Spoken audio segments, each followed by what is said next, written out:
Good morning. Our hymn today is entitled, Jesus, Lover of My Soul. Out of 6,500 hymns written by Charles Wesley, this is generally considered to be his finest. It is still found in nearly every published hymnal and has been translated into almost every known language. It is interesting to note, however, that when Charles first presented this text to his brother John Wesley for approval, it was rejected as being too sentimental. It was not until after the author's death that the song came into general use. It was published in 1740. It was written 2 years before Charles was even converted.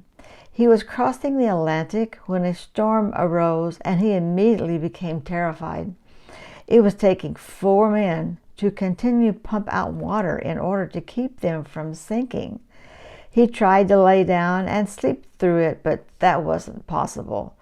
Right at the peak of the storm, he found the comfort of hope. Upon the arrival back in America, Charles was converted. It was a year later then that he wrote this hymn, one of the most famous in all his 65 hymns.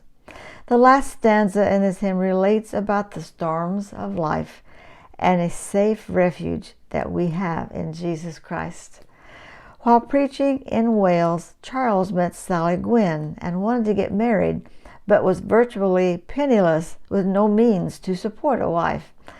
That was when he decided to publish his hymns and sacred poems, as well as his journals and sermons, hoping the royalties would provide an income, which it did.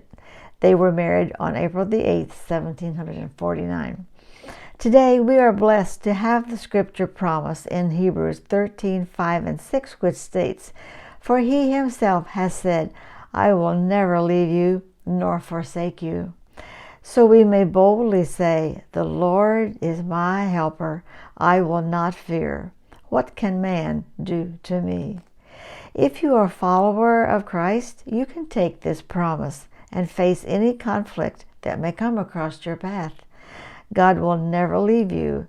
Jesus is the lover of your soul.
Thank you for letting me visit with you a little while this morning with this hymn.